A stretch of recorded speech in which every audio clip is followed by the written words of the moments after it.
නමෝ තස් භගවතු අරහතෝ සම්මා සම්බුද්දස්ස නමෝ තස් භගවතු අරහතෝ සම්මා සම්බුද්දස්ස නමෝ තස් භගවතු අරහතෝ සම්මා සම්බුද්දස්ස චත්තාරෝ ඉද්ධිපාදා චන්ද සමාධි පදාන සංඛාර සමන්නාගතං ඉන්දිපාදං භාවේති චිත්ත සමාධි පදාන සංඛාර සමන්නාගතං ඉන්දිපාදං භාවේති විරිය සමාධි පදාන සංඛාර සමන්නාගතං ඉන්දිපාදං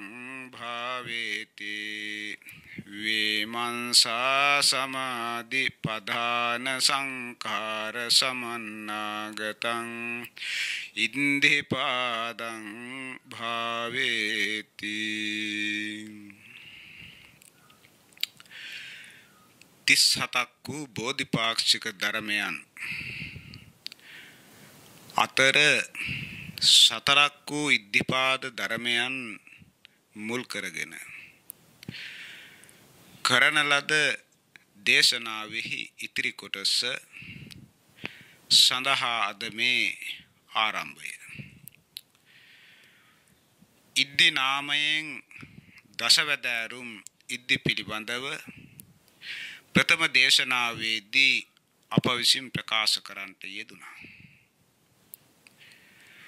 එම ඉද්ධින් අතර තවත් එක ඉද්ධියක් තිබෙනවා.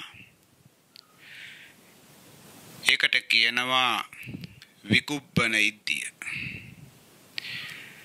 මේ විකුබ්බන ඉද්ධිය කියලා කියන්නේ තමාගේ ප්‍රකෘති ස්වභාවය වෙනස් කරලා වෙනත් විවිධ ආකාරයෙන් පෙනී සිටීමේ හැකියාව. අපි කවුරුත් අසා ඇති පරිදි දන්නා පරිදි අප තථාගත සර්වඥ සම්මා සම්බුදු පියාණන් වහන්සේගේ ශ්‍රාවකයන් වහන්සේලා අතර බුදුරජාණන් වහන්සේට පමණක් ප්‍රඥාවෙන් දෙවෙනි වූ ශ්‍රාවකයන් වහන්සේලා අතර අග්‍රස්ථානයට පත් වුණු සාරිපුත්ත මහරහතන් වහන්සේ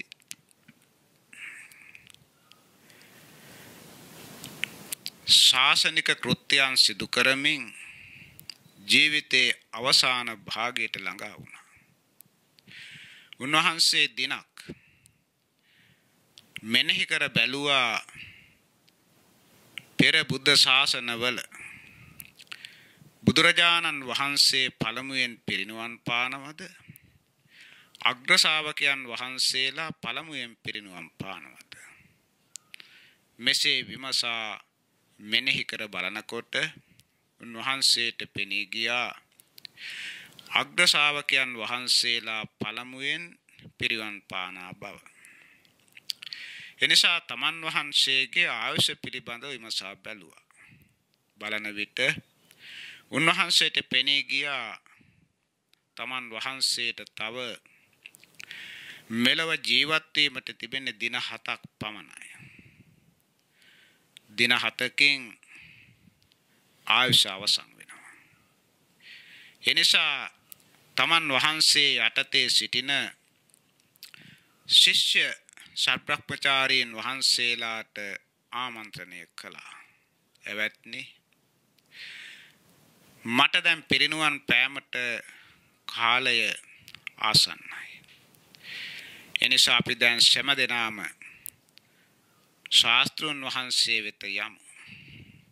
මෙසේ කී උන්වහන්සේ වැඩ සිටියා වූ කුටිය සේනාසනය අමදුවා පිරිසිදු කළා. පරිහරණය කරන ලද භාණ්ඩ තැන්පත් කළා. කාලයක් තමන් වහන්සේ වැඩ සිටිය. කුටිය ඉදිරියේ කුටිය දෙස බලාගෙන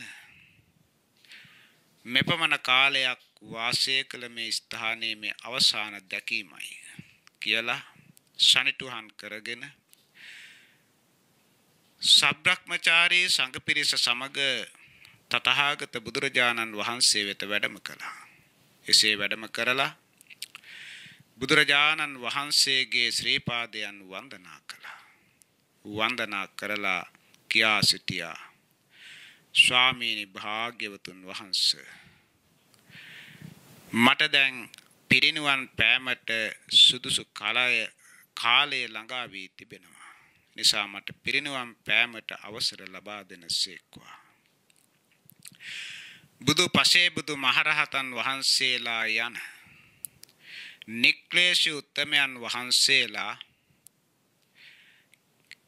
යම් කෙනෙක්ගේ පිරිනිවන් පෑම මුල් කරගෙන දැන්ම පිරිනිවන් පාන්න එපා, තව කාලයක් ඉන්න, මේ විදිහේ ප්‍රකාශ කරන්නේ නැහැ. සාරිපුත්ත ඔබ පිරිනිවන් පාන්නේ කොහෙදීද කියලා අසා සිටියා. ඒ වෙලාවේ සාරිපුත්ත මහරහතන් වහන්සේ පිළිතුරු දුන්නා, භාග්‍යවතුන් වහන්සේ මම උපන් ගෙයිදීම පිරිනිවන් පානවා. ඒ වෙලාවේ තථාගතයන් වහන්සේ වදාලා, සාරිපුත්තය, ඔබගේ මේ සහෝදර භික්ෂු සංඝයා වහන්සේට ඔබ වැනි කෙනෙක් නැවත දකින්ට ලැබෙන්නේ නැහැ. ඒ නිසා මේ අයට ධර්මානුශාසනාවක් කරන්න කියලා අවසර දී වදාලා. ඒ අවස්ථාවේදී සාරිපුත්ත මහරහතන් වහන්සේ දෑත් නළලේ තබාගෙන භාග්‍යවතුන් වහන්සේට ගෞරව කරලා දෙදන බිම තබා පසඟ පිහිටුවා වන්දනා කරලා නැගී සිට අහසට නැගුණා. නැවත බිමට බැස්සා තථාගතයන් වහන්සේට වන්දනා කළා. මේ විදිහට ක්‍රමයෙන් ටිකෙන් ටික අහස ඉහළට වඩිමින් සත් වතාවක් බිමට බසිමින් තථාගතයන් වහන්සේගේ ශ්‍රී පාදයන් වන්දනා කරලා අහසේ වැඩ ඉඳගෙන උන්වහන්සේ විසිතුරු වූ ධර්මානුශාසනාවක් සිදු කළා. ඒ ධර්මානුශාසනාව සිදු කළේ නිකම්ම නෙමෙයි. වර එක තමන් වහන්සේ අහසෙහි පරියංකයෙන් වැඩ ඉඳගෙන පෙනී සිට ධර්ම දේශනා කරනවා. තව සුළු මොහොතකින් නොපෙනී සිට ධර්ම දේශනා කරනවා. අනතුරුව ශරීරයේ උඩු කොටස පෙනෙන්නට යටි කොටස නොපෙනෙන ආකාරයෙන් ධර්ම දේශනා කරනවා. ඒ වෙනස් කළා ශරීරයේ යටි කොටස පෙනෙනවා, උඩු කොටස නොපෙනෙන ආකාරයෙන් පෙනී සිටගෙන ධර්ම දේශනා කරනවා. ඉන් අනතුරුව සතරවරම් දෙවියන් අතර ප්‍රධානියා වන වෛශ්‍රවණ දිව්‍ය රාජයාගේ වේශයෙන් ධර්ම දේශනා කරනවා. ඒ වේශය අතුරුදහන් කරනවා. නැවත ශක්‍ර දෙවියන්ගේ වේශය ගන්නවා. ශක්‍ර දෙවියන් ඇටියට පෙනී ඉඳගෙන ධර්ම දේශනා කරනවා. ශක්‍ර වේශය අතුරුදහන් කරනවා. බ්‍රහ්ම රාජයේගේ වේශය අරගෙන ධර්ම දේශනා කරනවා. මෙන්න මේ විදිහට විසිතුරු ආකාරයෙන් මොහොතින් මොහොත සිනමා දර්ශනයක වෙන්වෙන් රූප දකින්ද සලස්වනවා වගේ තමන් වහන්සේ විවිධ ආකාරයෙන් විවිධ ස්වරූපයෙන් පෙනී සිටගෙන ධර්ම දේශනා කොට වදාලා.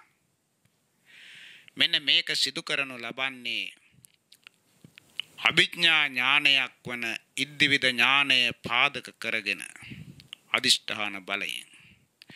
මේකට තමා කියන්නේ විකුබ්බන ඉද්ධිය කියලා. ඒ වගේම තමා යසෝදරා තෙරණින් වහන්සේ තමන්ගේ ආයුෂ 79 වෙනි වර්ෂයට පැමිණෙනකොට ඒත් විමසා බැලුවා. පෙර බුදුරජාණන් වහන්සේලා පළමුව පිරිනිවන් පෑවාද ගිහි කල භාර්යා වශයෙන් සැට සිටියා වූ තෙරණින් වහන්සේ පළමුවෙන් පිරිනිවන් පානවාද බලන අවස්ථාවේදී දැක්කා සෑම බුද්ධ ශාසනයකම බුදුරජාණන් වහන්සේට පෙර ගිහි කාලේ භාර්යාව වූ තෙරණින් වහන්සේලා පිරිනිවන් පා ඇති බව. යසෝදරා තෙරණින් වහන්සේන් අනතුරුව තමන් සමගකට වාසය කළ දහසක් රහත් තෙරණින් වහන්සේලා පිරිවරාගෙන තථාගතයන් වහන්සේ වෙත පැමුණුණා. සාරිපුත්ත මහරහතන් වහන්සේ වගේම බුදුරජාණන් වහන්සේගේ ශ්‍රී පාදයන් වන්දනා කරලා අහසට පැන නැගිලා අහසේ මහා මුහුදක් මවලා මේ මුහුදෙහි මත්ස්‍ය වේශයක් අරගෙන හැසිරුණා. ඒ අතුරුදහන් කළා. අශ්ව වේශයක් මවා ගත්තා. ඒ අතුරුදහන් කරා. ශක්‍ර දේවේන්ද්‍රව ශක්‍ර දිව්‍ය රාජයා වශයෙන් පෙනී සිටියා. තථාගත බුදුරජාණන් වහන්සේ ඔබලාට ශක්‍ර භවනයේ පෙන්වුවේ ධර්ම දේශනාව තුලින්. මං ඔබලාට ශක්‍ර භවනයේ පෙන්වනවා ඉරිදි බලයෙන් කියා තවතිසා දිව්‍ය ලෝකයේ ශක්‍ර භවනය. එහි වාසය කරන ශක්‍ර දෙවියන් හැටියට පෙනීතගෙන ධර්ම දේශනා කළා. දස දහසක් ශක්වලින් පැමුණුනා වූ ශක්‍රයන් වන්දනා කරනවා. ඒ වේශය අතුරුදහන් කරනවා. නැවත ප්‍රකෘති වේශයෙන් පෙනී සිටලා බුදුරජාණන් වහන්සේට වන්දනා කරලා මහ ජනයාට ප්‍රකාශ කරනවා මෙතෙක් මේ ප්‍රාතිහාර්ය දක්වමින් මේ ධර්ම දේශනා කළේ ශක්‍ර වේශයෙන් පෙනී සිටියේ බ්‍රහ්ම වේශයෙන් පෙනී සිටියේ වෙන කවුරුත් නොවේ. මේ භාග්‍යතුන් වහන්සේගේම ගිහි කාලේ බිරිඳ වූ යසෝදරා තෙරණිය මමයි. මේ සියල්ලක්ම මම කළේ මගේ බලයක් නිසා නොවේ. මගේ ආනුභාවයක් නිසා නොවේ. මෙය භාග්‍යවත් බුදුරජාණන් වහන්සේගේම ආනුභාවයයි. භාග්‍යවත් වූ බුදුරජාණන් වහන්සේගේ අනුශාසනා පරිදි භාග්‍යවත් බුදුරජාණන් වහන්සේ විසින් පෙන්වා දෙන ලද මාර්ගය අනුගමනය කිරීමෙන් මා මේ සිද්ධ කළේ. මෙන්න මේ විදිහට තමාගේ ප්‍රකෘති ස්වභාවය ප්‍රකෘති රූපය වෙනස් කරලා වෙනත් ආකාරයෙන් පෙනී සිටීමට කියනවා විකුප්පන ඉද්ධිය යනුවෙන්. තර මෙන්න මේ කියන ලද ඉද්ධි සංඛ්‍යාත යම් දේවල් සිදු වීමට සිදු කිරීමට උපකාරක වෙන ධර්ම හතර තමා ඉද්ධිපාද නමින් හඳුන්වන්නේ. ඡන්ද සමාධි පධාන සංඛාර සමන්නාගතං ඉද්ධිපාදම් භාවේති.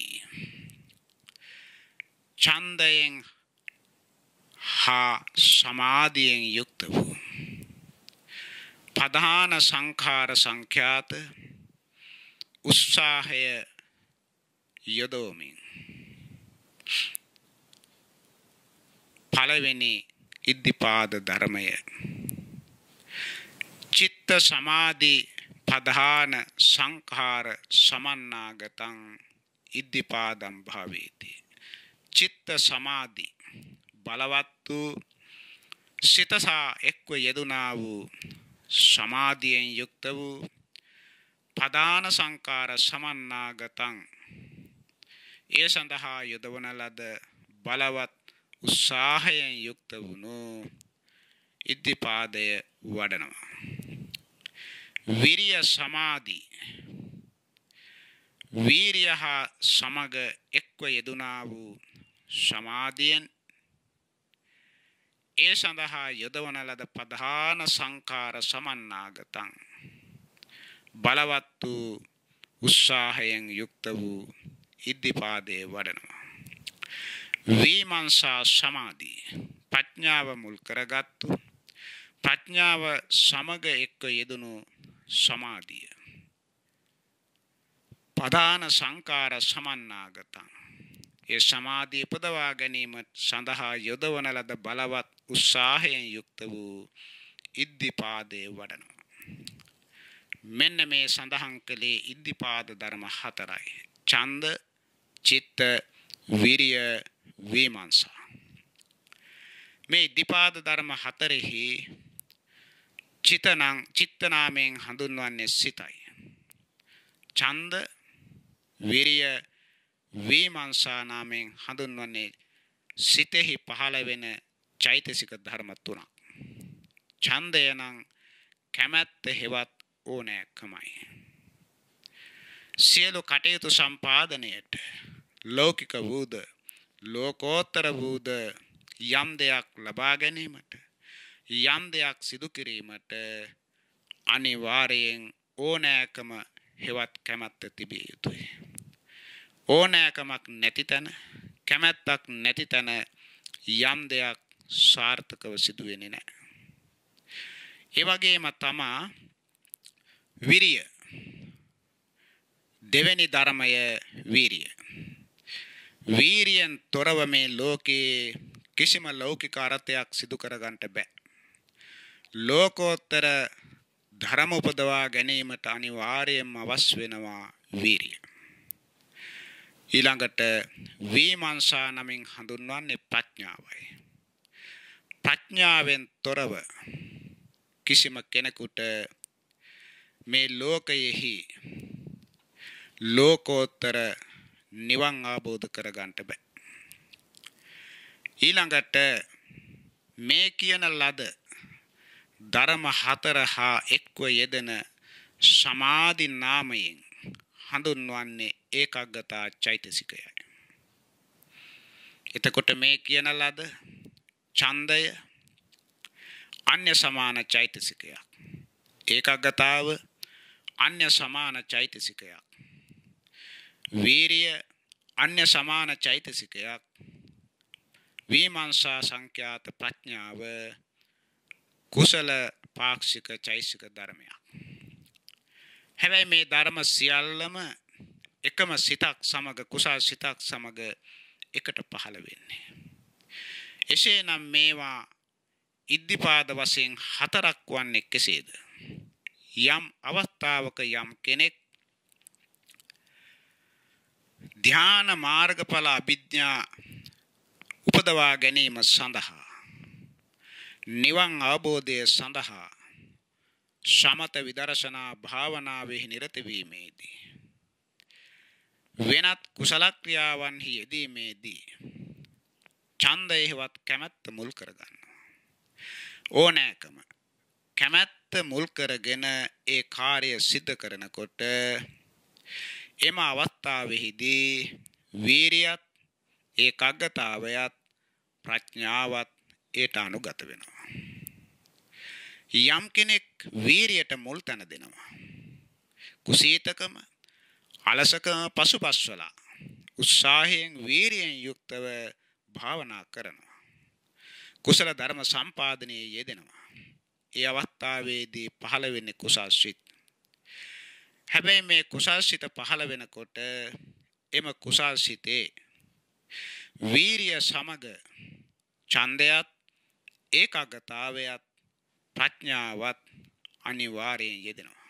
එසේ යෙදුනත් එතන මුල් වුණා වීරිය. ඡන්දයත් ඒකාග්‍රතාවයත් ප්‍රඥාවත් විරියට අනුගත වුණා. යම් කෙනෙක් බලවත් වූ නොපසු බස්නා වූ කුසල් සිත පෙරදරි කරගන්නවා. කුසල චිත්තයෙන් සිතට මුල් තැනදී කටයුතු කරනකොට ඒ සිත සමග එක්ව පහළ වෙන ඡන්ද, විරිය, විමර්ශා, ඒකාග්‍රතාව කියන ධර්මයන් ඒ කුසල් සිතට අනුගත වෙනවා. යම් කෙනෙක් ප්‍රඥාවට මුල් තැන දෙනවා. ප්‍රඥාවට මුල් තැන දීලා ප්‍රඥාවෙන් නාම රූප ධර්මයන් විමසනවා. විදර්ශනා වඩනවා. එම අවස්ථාවේදී ප්‍රඥාව මුල් වෙනකොට ඒ ප්‍රඥාව යෙදෙන්නා වූ සිතත් ඡන්දයත් කුසල ඡන්දයත් කුසල වීරියත් ඒකග්ගතාවයත් කියන මේ ධර්මතා විමර්ශා සංඛ්‍යාත ප්‍රඥාවට අනුගත වෙනවා. එතකොට මා මුලින් සඳහන් කළා ඡන්දයත් විරියත් ඒකාග්‍රතාවත් කියන මේ ධර්ම තුන අන්‍ය සමාන චෛතසික වශයෙන්. අන්‍ය සමාන කියලා කියන්නේ කුසල් සිත් සමගත් පහළ වෙනවා, අකුසල් සිත් සමගත් පහළ වෙනවා. අකුසල් කිරීමටත් ඡන්දේවත් කැමැත්ත ඕනේ. අකුසල් කිරීමටත් උත්සාහයවත් වීරිය ඕනේ. අකුසල් කිරීමටත් සිතේ එකඟකම ඕනේ. ඒ නිසා තමා කුසල් අකුසල් කියන අවස්ථා දෙකෙහිම යෙදෙන නිසා අන්‍ය සමාන චෛතසික වශයෙන් හඳුන්වන්නේ. ප්‍රඥාව අකුසල ධර්ම සම්පාදනයේ යෙදෙන්නේ නැහැ.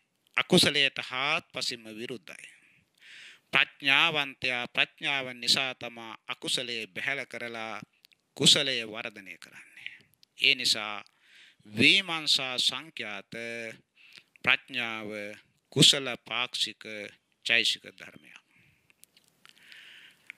දැන් අපි සලකා බලමු මේ කියන ලද ඉද්ධිපාද ධර්ම හතර සම්බන්ධව. යම් අවස්ථාවක කෙනෙක් තුල ඡන්දය මුල් කරගෙන හෝ වීරිය මුල් කරගෙන හෝ බලවත් වූ කුසල් සිත පෙරදරි කරගෙන හෝ ප්‍රඥාව මුල් කරගෙන හෝ ක්‍රියා කිරීමේදී මේ ධර්ම ටික පමණක් නොවේ පහළ වෙන්නේ. යම් අවස්ථාවක කුසල් සිතක් පහළ වුණා නම් මේ කුසල් සිත සමග චෛතසික ධර්ම 30 ගානක් පහළ වෙනවා.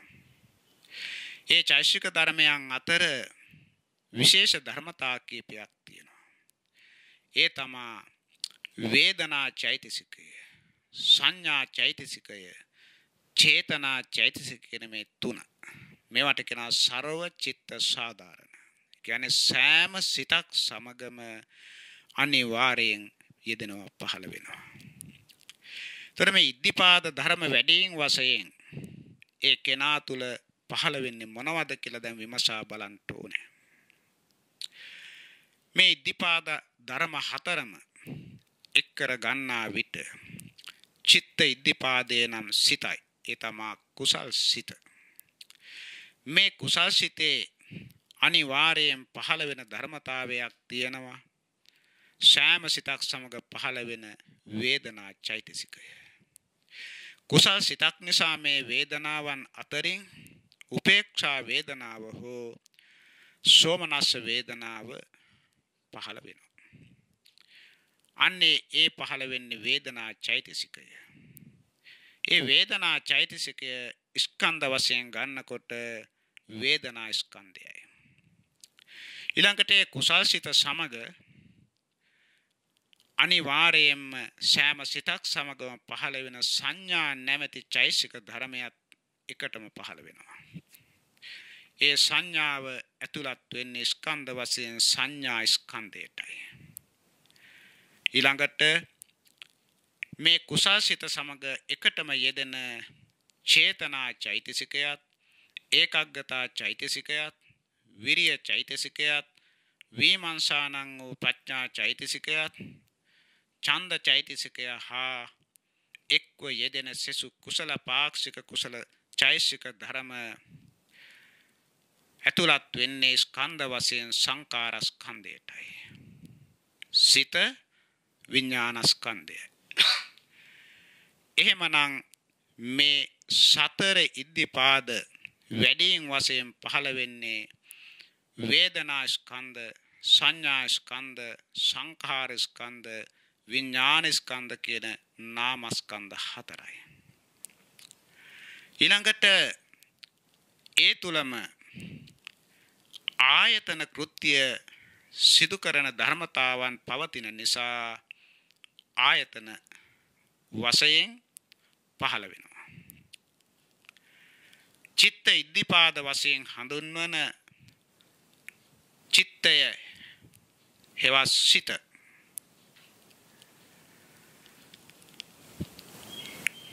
චිත්ත ශෛෂික ධර්මයන් උපදවීමට හේතු වන කාරණයක් නිසා එයම ආයතන කෘත්‍ය සිද්ධ කරමින් මනායතනය නමින් හඳුන්වනවා. ඊළඟට සෙසු චෛසික ධර්මයන් ඒ සිත සමගම එක්ව පහළ වෙන ආයතන කෘත්‍ය සිදු කරන්නා වූ ධම්මායතනයයි. ඒ වගේම මේ සතර ඉද්ධිපාද ධර්මයන් මෙසේ එක්ව සිත හා චෛසික ධර්ම රාශියක් පහළ වෙනකොට ඒ සිත සත්ව පුද්ගල භාවයෙන් තොරවන නිසා එය හඳුන්වනවා මනෝ විඥාන ධාතු හැටියට. චෛසික ධර්මයන් ධම්ම ධාතු වශයෙන් හඳුන්වනවා. ඒතර ධාතු වශයෙන් මෙතන ඉද්ධිපාද ධර්මයන් පහළ වෙනවා. ඊළඟට සලකා බලමු මේ ඉද්ධිපාද ධර්ම වශයෙන් ක්‍රියාත්මක වෙන්නේ චිත්ත චෛතසික ධර්මයන්. මේ චිත්ත චෛතසික ධර්මයන් හේතුවක් අනුවයි හටගන්නේ. හේතුවක් නැතුව හටගන්නේ නැහැ. හේතුවක් ඇතුව හටගන්න පවත්නා මේ චිත්ත චෛතසික ධර්මයන් නැති වී යනවා.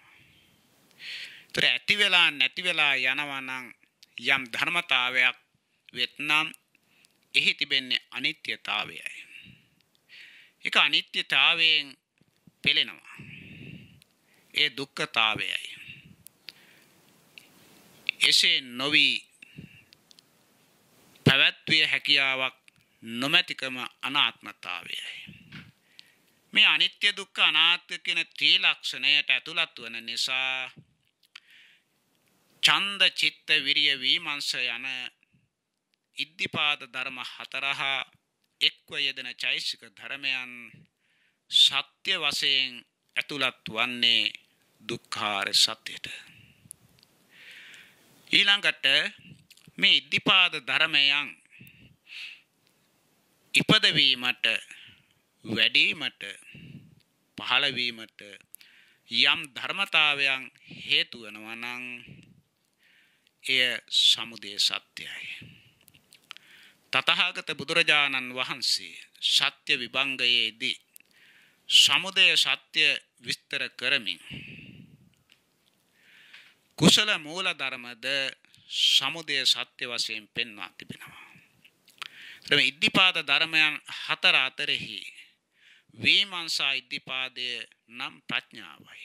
ප්‍රඥාව යනු අමෝහ චෛතසිකයයි. ඒතර අලෝභ අදෝස අමෝහ කියන මේ කුසල මූල ධර්ම කරන කොටගෙන පහළ වෙන කුසල කර්මයන් නිසා සුගති භූමියේ උපත සිද්ධ වෙනවා. සම්මුති වශයෙන් පරමාර්ථ වශයෙන් නාම රූප පහළ වෙනවා. මේ පහළ වෙන නාම රූප සම්මුති වශයෙන් සුගතියේ උපදින සත්වයාද ස්ථිරව නොපවති ඉපදී ජීවත් වී නැසී යනවා. නාම රූප ධර්මයන් හටගෙන පැවති නැති වී යනවා.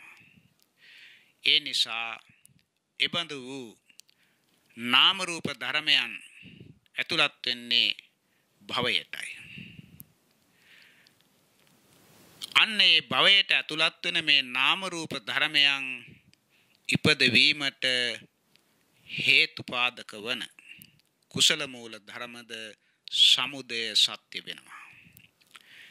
එහෙමනම් මේ ඉද්ධිපාද ධර්ම හතර තුල දුක්ඛ සත්‍ය තියෙනවා. දුක්ඛ සමුදය ආර්ය සත්‍ය තියෙනවා. දැන් ඊළඟට විමසා බලමු පටිච්ච සමුප්පාද වශයෙන් කුසල මූලපච්චය සංඛාරෝ. පටිච්ච සමුප්පාද විභංගයේදී තථාගතයන් වහන්සේ පැහැදිලිව දේශනා කර තිබෙනවා කුසල මූල ප්‍රත්‍ය කරගෙන කුසල මූල නම් අලෝභ අදෝස අමෝහ. ඉද්ධිපාද ධර්මයන් හිතේනවා අමෝහය නම් වූ කුසල මූලය. එතකොට ඒ අමෝහ සංඛ්‍යාත විමර්ශා ඉදිපාද නමින් හඳුන්වන කුසල මූලය ප්‍රත්‍ය කරගෙන ඒ සමගම එකටම පහළ වෙනවා චේතනාව. කුසල මූල පත්‍ය සංඛාරෝ. සංඛාර පත්‍ය විඥානං. සංඛාර ප්‍රත්‍ය කරගෙන හේවත් ආධාර කරගෙන පහළ වෙන විඥානයේ තමා චිත්ත ඉද්ධිපාද වශයෙන් හඳුන්වන්නේ. විඥාන පත්‍ය නාම. ඒ විඥානය ආධාර කරගෙන විඥානය ප්‍රත්‍ය කරගෙන නාම ධර්ම පහළ වෙනවා. මොනවාද ඒ නාම ධර්ම? සිත සමග එක්ව යෙදෙන ඡන්ද, ඒකාග්‍රතා, විරිය, විමර්ශා ඇතුළු චෛතසික ධර්මයන්. මේවා නාම ධර්මයි. නාම පත්‍ය චට්ඨායතන. මේ නාම ආධාර කරගෙන නාම ධර්මයන්ගේ ප්‍රත්‍ය ලැබීමෙන් හයවෙනි ආයතනය වූ මන ආයතනය පහළ වෙනවා. මේ චිත්ත ඉද්ධිපාදයම මෙතන ආයතන කෘත්‍ය සිද්ධ කරන බැවින් චට්ඨායතන වශයෙන් සයවෙනි ආයතනය වූ මන ආයතන වෙනවා. චට්ඨායතන පච්චය පස්සු. හයවෙනි මන ආයතනය නිසා පහළ වෙනවා ඒ ආධාර කරගෙන පස්සය. හේවත් ගැටීම. මේ පස්ස කියන චෛතසික ධර්මයද සෑම සිතක් සමග පහළ වෙන සර්වචිත්ත සාධාරණ චෛතසිකයක්. පස්ස පච්චය පසාදු. දැන් මෙතන ඡන්ද චිත්ත විරිය විමර්ශා නම් වූ මේ ඉද්ධිපාද ධර්ම සියල්ලම කුසල ධර්ම. කුසල සිතක පහළ වෙන්නේ. ඒ නිසා මෙතන පස්ස පච්චය වේදනා. වේදනා වශයෙන් දුක් වේදනාවක් ඇති වෙන්නේ නැහැ කුසල් සිතක් නිසා. උපේක්ෂා වේදනාව පහළ විය හැකි, සොම්නස් වේදනාව ඇති විය හැකි. වේදනා පච්චය පසාදු. අකුසල ධර්මයන් සම්බන්ධ පටිච්ච සමුප්පාදයේහි වේදනා පච්චය තණ්හා. වේදනාව ප්‍රත්‍ය කරගෙන හේවත් ආධාර කරගෙන තණ්හා උපදිනවා. මෙතන කුසල ධර්ම නිසා තණ්හාව නොවේ මෙතන පහළ වෙන්නේ. පසාද නාමයෙන් චිත්ත චෛතසික ධර්මයන් ප්‍රසාදයට පමනුවන සද්ධාවයි. එතකොට මේ සද්ධා චෛතසිකය චිත්තිද්ධිපාදනං වූ කුසල්සිත සමග එකට යෙදෙන චෛතසික ධර්මයක්. ඒ නිසා වේදනාව ප්‍රත්‍ය කරගෙන එක්වම එකටම පසාද සංඛ්‍යාත ශ්‍රද්ධාව පහළ වෙනවා. පසාද පච්චය අදිමුක්ඛු. එතකොට අකුසල ධර්මයන්ටද සම්බන්ධ සාධාරණ වේදනා පච්චය තණ්හා, තණ්හා පච්චය උපාදානං වශයෙන් උපාදාන නාමයෙන් හඳුන්වන්නේ තණ්හාවගේම බලවත් අවස්ථාවයි. මෙතන කුසල ධර්ම නිසා පසාද පච්චය අදිමුක්ඛෝ. අදිමුක්ඛ කියලා කියන්නේ ශ්‍රද්ධාවේම බලවත් අවස්ථාවක්. තණ්හාවේ බලවත් අවස්ථාව උපාදානය වුණා වගේම ශ්‍රද්ධාවෙහි බලවත් අවස්ථාව අදිමුක්ඛයයි. අදිමුක්ඛ පච්චය භව. අදිමුක්ඛය ප්‍රත්‍ය කරගෙන භවය පහළ වෙනවා. එතන භවය වශයෙන් හඳුන්වන්නේ බාහිර ලෝකයේ තැනක් නොවේ. තපෙත්වා අදිමුක්ඛං. මේ අදිමුක්ඛ ධර්මයේ හැර වේදනාඛන්‍தோ, සංඥාඛන්‍தோ, සංඛාරඛන්‍தோ, විඥානඛන්‍தோ අයං උච්චති භව. අදිමුක්ඛේ හැර වේදනාස්කන්ධය, සංඥාස්කන්ධය, සංස්කාරස්කන්ධය, විඥානස්කන්ධය යන මේ නාම ධර්ම හතරයි භවය වශයෙන් හඳුන්වන්නේ. භවපච්චය ජාති. එතකොට භවපච්චා ජාති කියලා කියන්නේ එම වේදනා සංඥා සංඛාර විඥාන යන නාම ධර්මයන්ගේම ඡන්ද චිත්ත විරිය විමර්ශා යන ඉද්ධිපාද ධර්මයන්ගෙන් පෝෂිත වූ මේ නාම ධර්මයන්ගේම හට ගැනීම පහළ වීම භවපච්චයා ජාති. ජාති පච්චයා ජරා මරණ. ඊළඟට ඒ චිත්තචෛතසික සංඛ්‍යාත වේදනා සංඥා සංඛාර යන නාම ධර්මයන් හටගත්තා වූ ඒවා එකක්වත් ස්ථිරව පවතින්නේ නැහැ. ජරා මරණං කියලා කියන්නේ ඒ වාගේ පැවැත්ම වෙනස් වෙලා අභාවයට යනවා. නිරුද්ධ වෙනවා. ඒව මේතස්ස කේවලස්ස දුක්ඛක්ඛන්දස්ස සමුදයෝ හෝති. මෙන්න මේ ආකාරයෙන් මේ දුක්ඛ ස්කන්ධයාගේ පහළවීම සිද්ධ වෙනවා. ඡන්ද චිත්ත විරිය විමර්ශා යන මේ ඉද්ධිපාද ධර්මයන් හතර ආර්ය සත්‍ය වශයෙන් විමසා බලනට දුක්ඛ සත්‍යයට ඇතුළත් වෙනවා කියලා සඳහන් කළේ මෙන්න මේ දේශනාවට අනුවයි. මෙතන පහළ වෙන්නේ ඉද්ධිපාද ධර්ම වශයෙන් වේදනා සංඥා සංඛාර විඥාන යන නාමස්කන්ධ හතරයි. ඒතරේ නාමස්කන්ධ හතර පහළ වීම දුක්ඛ ස්කන්ධයාගේ පහළ වීමක්. දුක් රසය හට ගැනීමක්. දුක් සමූහයාගේ පහළ වීමක්. එහෙමනම් එය දුක්ඛාරය සත්‍යයි. දැන් ඊළඟට සලකා බලමු ප්‍රත්‍ය වශයෙන්. ඡන්ද චිත්ත විරිය විමර්ශා යන මේ ඉද්ධිපාද ධර්ම හතර චෛතසික ධර්ම සමූහයක් සමග වේදනා සංඥා සංඛාර විඥාන වශයෙන් ස්කන්ධ කෘත්‍ය සිද්ධ කරමින් ආයතන කෘත්‍ය සිද්ධ කරමින් ධාතු ස්වභාවයට පත් වෙමින් ආර්ය සත්‍ය දෙකකට ඇතුළත් වෙමින් පටිච්ච සමුප්පන්නව පහළ වෙන ක්‍රියාත්මක වෙන මේ නාම ධර්මයන් අතර විමර්ශා නමින් හඳුන්වන ප්‍රඥාව හේතු ධර්ම හයෙන් එකක්. අලෝභ අදෝස අමෝහ ලෝභ දෝෂ මෝහ කියන මේ හය හඳුන්වනවා හේතු ධර්ම වශයෙන්. එතකොට අමෝහ සංඛ්‍යාත ප්‍රඥාව විමර්ශා ඉද්ධිපාදය ඒ සමග එක්ව පහළ වෙන චිත්ත චෛතසික ධර්මයන්ට හේතු වශයෙන් ප්‍රත්‍ය වෙනවා. චිත්ත ඉද්ධිපාද නම් වූ සිතට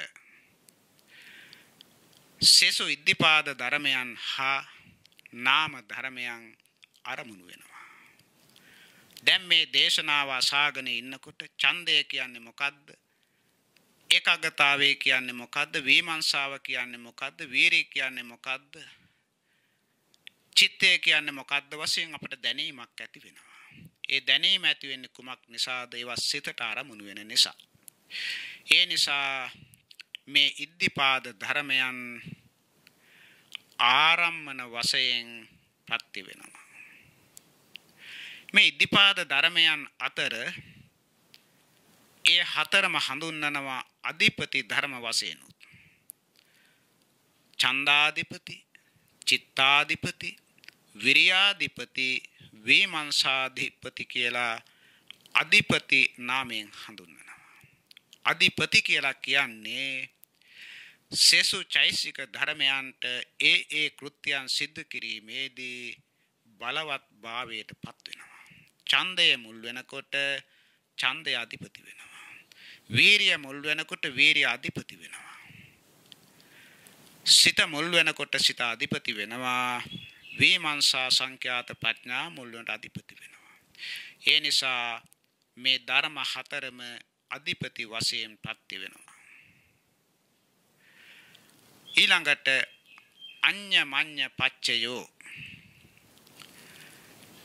සිතක් සමග එක්ව චෛතසික ධර්මයන් පහළ වෙනකොට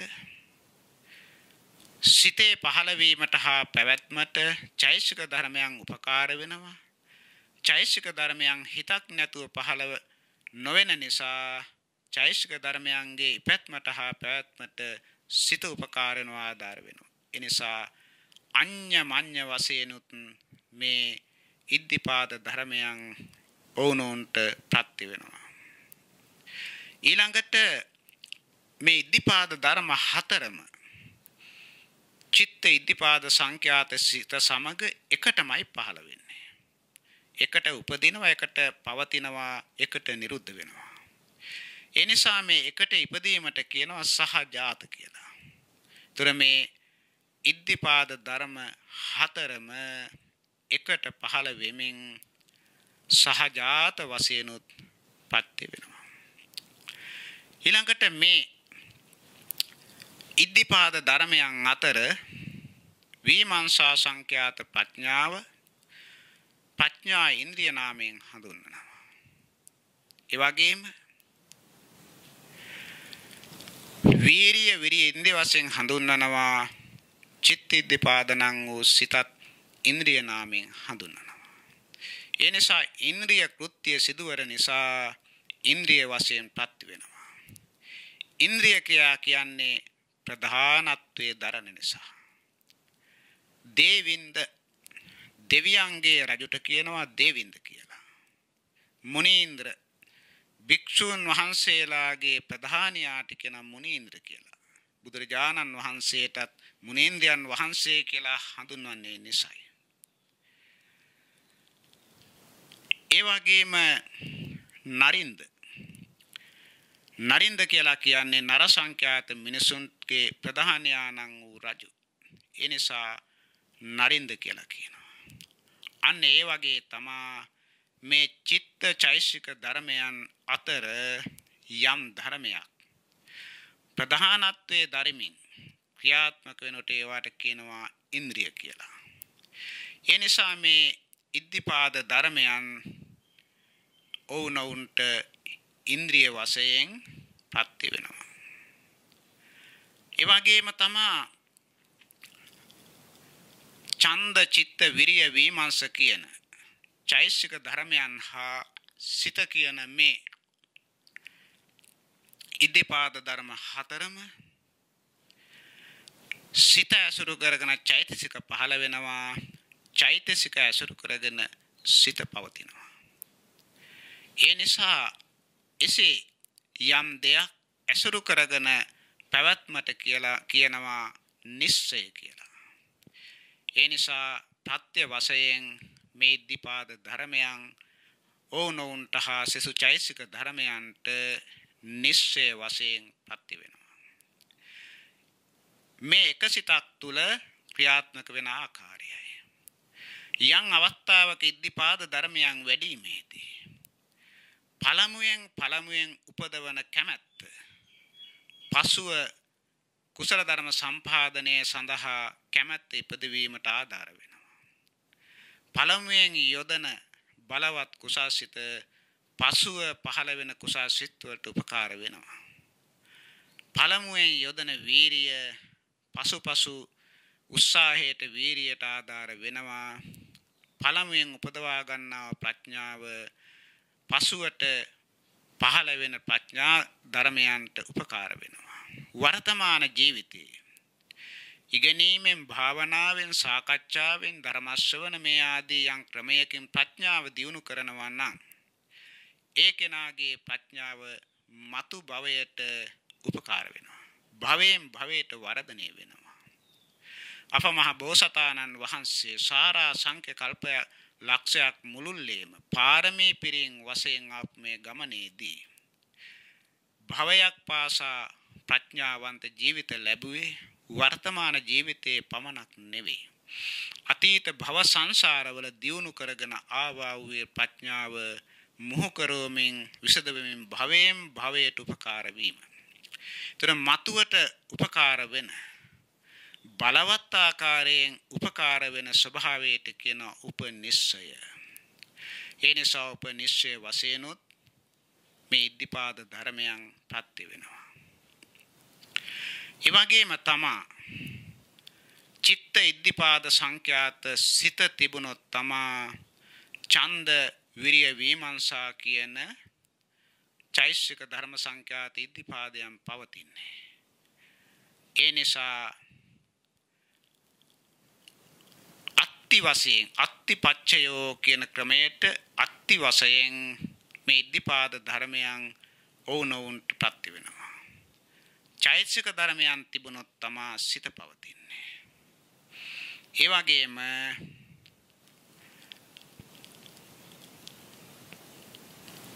අවිගත පච්චයෝ අවිගත කියලා කියන්නේ පහන් නොවීම.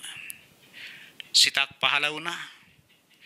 මේ සිත පහළ වෙලා පවතින තාක්කල් සහජාත වශයෙන් එකට පහළ වුණු චෛතසික ධර්මයන්ුත් පවතිනවා. චෛතසික ධර්මයන් පහළ වෙන්නේ සිතක් සමගයි.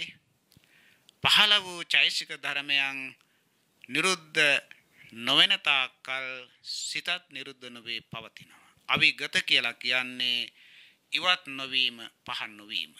ඒ නිසා මේ ඉද්ධිපාද ධර්ම හතරම චිත්ත චෛතසික ධර්මයන් ඔවුනොවුන්ට අවිගත වශයෙන් ප්‍රත්‍ය වෙනවා. ඊළඟට මේ තවදුරටත් විමසා බැලුවොත් උපනිශ්චය ප්‍රත්‍ය වගේම තමයි. පළමුවෙන් පහළ වුණු චිත්ත චෛතසික ධර්මයන් නැති වුණොත් පමණයි පසුව චිත්ත චෛතසික ධර්මයන් උපදින්නේ. පළමුව පහළ වූ චිත්ත චෛතසික ධර්මයන් ඉවත් වුණොත් තමයි පසුව චිත්ත චෛතසික ධර්මයන් ඉපදීමට අවස්ථාව සැලසෙන්නේ. ඒ නිසා නත්ති විගත වශයෙන් උත්පත්ති වෙනවා. මෙන්න මේ ආකාරයෙන් මේ ඉද්ධිපාද ධර්මයන් වැඩිම ඉද්ධිපාද ධර්මයන් ඉපදවීම කියලා කියන්නේ ස්කන්ධ ධර්මයන්, ආයතන ධර්මයන්, ධාතු ධර්මයන්, ආර්ය සත්‍ය ධර්මයන්, පටිච්ච සමුප්පාද ධර්මයන්, ප්‍රත්‍ය ධර්මයන්ගේ පහළවීමක්. එතකොට මේ ඉද්ධිපාද කියලා කියන්නේ ඉද්ධි සංඛ්‍යාතර මුලින් සඳහන් කරන ලද ක්‍රියාවන් සිදු වීමට, සිදු කිරීමට කියනවා ඉද්ධි කියලා. පාද කියලා කියන්නේ දේවල් සිදු වීමට උපකාරක වෙන, ආධාර වෙන දේ කියන එකයි. එහෙමනම් මේ සතර ඉද්ධිපාද ධර්මයන් වැඩිම යනු ස්කන්ධ ආයතන, ධාතු, සත්‍ය, ඉන්ද්‍රිය, පටිච්ච සමුප්පාද, ප්‍රත්‍ය ධර්මයන් සත්ත්ව පුද්ගල సంతාන තුල පරමාර්ථ වශයෙන් පහළ වීමයි. ඊළඟට මේ ධර්මයන් හතර යම් කෙනෙකු වඩනවා නම්, පුරුදු කරනවා නම්, දියුණු කරනවා නම් අන්නේහි ප්‍රතිඵලයේ වශයෙන් ඉද්ධි වශයෙන් පළවෙනි ධානය, දෙවෙනි ධානය, තුන්වෙනි ධානය, හතරවෙනි ධානය. ආකාසානංචා යතන, විඥානංචා යතන, ආකින්චඤ්ඤා යතන, නේව සංඥා නා සංඥා යතන සංඛ්‍යාත අෂ්ට සමාපatti ලැබීමට, සිද්ධ වීමට මේ ධර්මතා හතර ආධාර වෙන, උපකාර වෙනවා. ඊළඟට අභිඥා ඥාන, ඉද්ධිවිද ඥානය, මනෝමය ඉද්ධි ඥානය, පරචිත්ත විඥානන ඥානය, පුබ්බේ නිවාස ඥානය, දිබ්බසෝත ඥානය, දිබ්බ චක්කු ඥානය පමණක් නෙවේ ආසවක්ෂය කර ඥානය කියන මේ අභිඥාවන් උපදවා ගැනීමට, ඒවා සිද්ධ වීමට මේ ධර්මතා හතර උපකාර වෙනවා. සෝතාපට්ටි මාර්ගයේ ඉද්ධියක්, සෝතාපට්ටි ඵලයේ ඉද්ධියක්, සෝතාපට්ටි සකදාගාමි මාර්ගයේ ඉද්ධියක්, සකදාගාමි ඵලයේ ඉද්ධියක්, අනාගාමි මාර්ගයේ ඉද්ධියක්, අනාගාමි ඵලයේ ඉද්ධියක්, අරිහත් මාර්ගයේ ඉද්ධියක්, අරිහත් ඵලයේ ඉද්ධියක්, මහරහත් භාවයේ ඉද්ධියක්, පසේ බුද්ධත්වයේ ඉද්ධියක්, සම්මා සම්බුද්ධත්වයේ ඉද්ධියක්. මෙන්න මේ කියන දේවල් සිදුවීමට උපකාරක වෙන, පාදක වෙන ධර්ම තමා ඉද්ධිපාද. එතකොට මෙන්න මේ ඉද්ධිපාද ධර්ම හතර බෝධිපාක්ෂික නමින් හඳුන්වන්නේ මේ කියන ලද අවබෝධය ලබා දීමට හේතු වෙන නිසා, උපකාර වෙන නිසා. සෝතාපට්ටි සකදාගාමි අනාගාමි අරිහත් යන සතර මාර්ග ප්‍රඥාව අවබෝධ වීම සඳහා හේතු වන නිසා බෝධිපාක්ෂික ධර්ම නම් වෙනවා. ඉතින් මේ බෝධිපාක්ෂික ධර්ම තමා තුළ දියුණු නොකර නොවඩා කිසිම කෙනෙකුට මාර්ගඵල නිවන් අවබෝධ කළ නොහැකි. ඒ නිසායි තථාගත සර්වඥ සම්මා සම්බුදු පියාණන් වහන්සේ සාරා සංඛ්‍ය කල්ප ලක්ෂයක් මුළුල්ලේ ලෞකික වශයෙන් මේ ඉද්ධිපාද ධර්මයන් වඩමින් පුරුදු පුහුණු කරමින් අවසානයේ ලෝකෝත්තර තත්ත්වයට පමුණුවාගෙන උතුම් සම්මා සම්බුද්ධත්වයට පත් වෙලා අනන්ත පරිමාණ දෙනාට මේ උතුම් අවබෝධය සඳහාම දේශනා කරනු ලැබේ. තථාගත සර්වඥ සම්මා සම්බුදු පියාණන් වහන්සේ විසින් අවබෝධ කරගෙන දේශනා කරන ලද උත්තරීතර ශ්‍රී සත්‍ය ධර්මයේහි හරය වූ සත්‍තිස් බෝධිපාක්ෂික ධර්මයන්ට ඇතුළත් වන ඉද්ධිපාද ධර්ම 4 පිළිබඳවයි මේ දේශනාව. ඒ නිසා මේ දේශනාව තුළින් යම් දැනීමක් වැටහීමක් අවබෝධයක් ඔබ ලැබුවා නම් ඒ ලැබූ දැනීම වැටහීම අවබෝධය තුළින් ඔබ තුලත් මේ ඉද්ධිපාද ධර්මයන් උපදවා ගැනීමට උත්සාහවත් වීමෙන් මේ ඉද්ධිපාද ධර්මයන් පාදක කරගෙන ඔබටත් මගඵල නිවනින් සැනසෙන්නට මේ දහම උපකාර කර ගනිත්වා. ඒ සඳහා ඔබ සැමට හොඳ නුවණ පහළ වේවා. සාදු සාදු සාදු.